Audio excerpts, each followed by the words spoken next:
সবার আগে আমার পরিচয়, আমি একজন বাংলাদেশী। মানুষ তো আলাদা, আমার ধর্মীয় পরিচয় সেটা আলাদা, কিন্তু জাতি হিসেবে আমার পরিচয় আমি একজন বাংলাদেশী। বাংলাদেশ নিয়ে যখনই কোনো আলোচনা আসবে, যখনই কোনো ষড়যন্ত্র হবে, এবার এটা পক্ষের রাজনৈতিক শক্তি হোক, বিপক্ষের রাজনৈতিক শক্তি হোক, পক্ষের পছন্দের ব্যক্তি হোক, বিপক্ষের পছন্দের ব্যক্তি হোক, আওয়াজ তোলা আমাদের দায়িত্ব। ইতিমধ্যে অনেকেই বিষয়টাকে এনজয় করছেন যে দেখো বাংলাদেশ নিয়ে ট্রাম্প কিন্তু হাত দিচ্ছে দিচ্ছে কিন্তু সত্যি।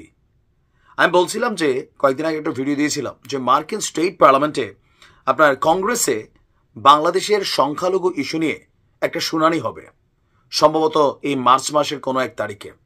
আর এর আগে আমরা যখন দেখছি পাশের দেশ ভারতে ট্রাম্প প্রশাসন ক্ষমতায় আসার পর এখানের সবচেয়ে গুরুত্বপূর্ণ পদটাতে মানে জাতীয় নিরাপত্তা বিভাগের যিনি কি বলা হয় যে আছেন জাতীয় গোয়েন্দা প্রধান যিনি আছেন তুলসী গ্যাবার্ড, তিনি সহ সারা পৃথিবীর বেশ কিছু বড় বড় গোয়েন্দা সংস্থার লোকেরা ভারতে একটা বৈঠক করছে দিল্লিতে।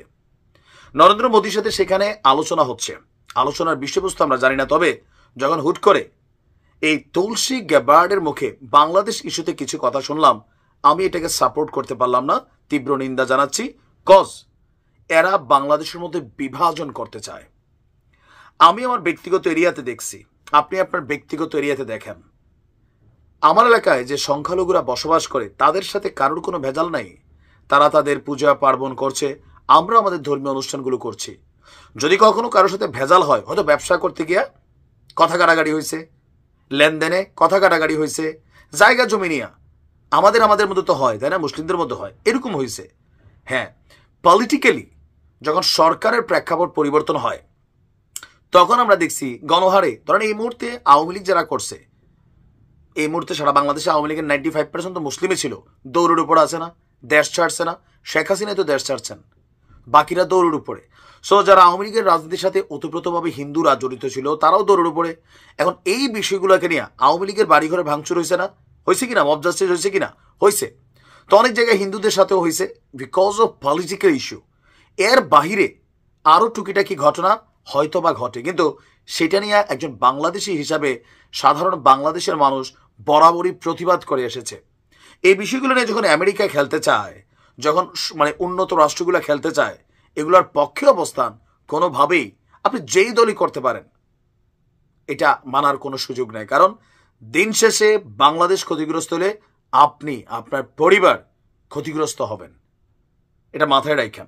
এখন প্রেক্ষাপট কোথায়? বাংলাদেশে বিশৃঙ্খলা এবং সংখ্যালঘু পরিস্থিতি নিয়ে যুক্তরাষ্ট্র মানে ট্রাম্প সরকার তারা উদ্বেগ প্রকাশ করেছে।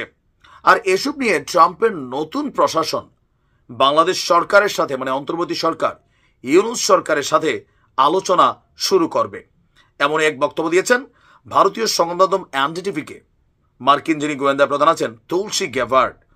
সাংবাদিকের প্রশ্ন ছিল, বাংলাদেশে অনেক রাজনৈতিক পরিবর্তন এসেছে, বিশৃঙ্খলা দেখা যাচ্ছে, সংখ্যালঘুদের উপর হামলার বিভিন্ন প্রতিবেদন, যুক্তরাষ্ট্র কি এই বিষয়ে অবগত আছে? সেখানে শুধু রাজনৈতিক স্থিতিশীলতায় নয় বরং সব স্তরেই স্থিতিশীলতার দরকার আছে। তুলসী গ্যাবার্ডকে, তিনি কিন্তু ভারতীয় বংশোদ্ভূত একজন নাগরিক, তিনি বলছেন যে হ্যাঁ অবশ্যই দীর্ঘদিন ধরে ধর্মীয় সংখ্যালঘু হিন্দু বৌদ্ধ খ্রিস্টান ক্যাথলিক অন্যান্যদের উপর দুর্ভাগ্যজনক নিপীড়ন হত্যা মার্কিন সরকারের জন্য একটি প্রধান উদ্বেগের বিষয় ছিল। ট্রাম্প ও তার প্রশাসনের জন্য এটা উদ্বেগের বিষয়।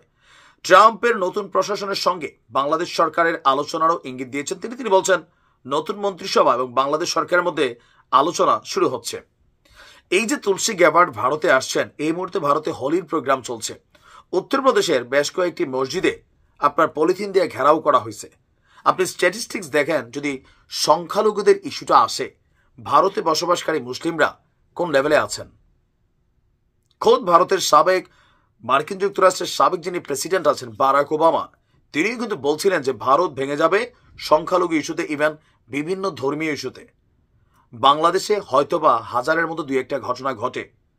আমাদের আসিয়াও তো ধর্ষিত হয়েছে, নিপীড়নের শিকার হচ্ছে প্রতিদিন প্রতি নারী বিভিন্ন জায়গায়।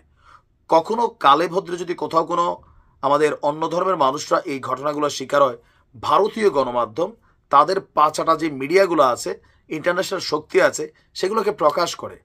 আজকে আওয়ামী লীগের নেতাকর্মীরা যেভাবে আমেরিকারে মোটামুটি একটা পিতা ভাবে চলে গেছে, শেখ হাসিনা সরকার ক্ষমতায় থাকার সময় আমেরিকারে নিয়ে প্রতিদিন মুরগির মতন এরকম piece piece piece piece piece piece করতে খেয়াল আছে না? সে আমেরিকার এখন গুরু মনে হচ্ছে। কেন? কারণ এখন মনে হচ্ছে যে আমেরিকা তারা আওয়ামী লীগ সরকারের জন্য পজিটিভ হবে, ইউনিয়ন সরকারকে উৎখাত হলে। নো, এটাতে সরকার উৎখাত হবে না, কারণ আওয়ামী লীগ যেভাবে নির্বাচন করছে তারা কিন্তু ঠিক ছিল, আমেরিকা সমর্থন দিছে। এখন ইউনুস সরকার আর আছে গয়না গুনা হয়তো 7-8 মাস, তারপরে চলে যাবে। কিন্তু এই প্রেক্ষাপটগুলো যদি ক্রিয়েট হয়, পশ্চিমা বিশ্বের যে ইসলাম ফোবিয়া রোগটা আছে এটা যদি এখানে এস্টাবলিশ হয়ে যায়, আপনি মনে রাখেন ব্যবসা বাণিজ্য, দেশের উন্নতি, বিদেশে আপনার পাসপোর্ট, এভরিথিং আপনি সাফারার হয়ে যাবেন। এই বিষয়গুলো বৃহত্তর অর্থে আমরা অনেকেই বুঝি না। আমরা গরিব, মূর্খ, অশিক্ষিত জাতি, গালাগালি করা আমাদের নেশা, হ্যাঁ, মানে পাকনা টাইপের চিন্তা ভাবনা, পড়াশোনার নাই, কিন্তু মনে করে 2 লাইন ফেসবুকে একটা ভিডিও দেখা অথবা একটা নিউজ পড়া মনে করে অনেক কিছু আমরা। এটা আমাদের সমস্যা। এগুলা বৃহৎ পরিসরে কি পরিমাণ ইফেক্ট রাষ্ট্রের উপরে আনবে ইন ফিউচার, এটা আমরা ভাবি না।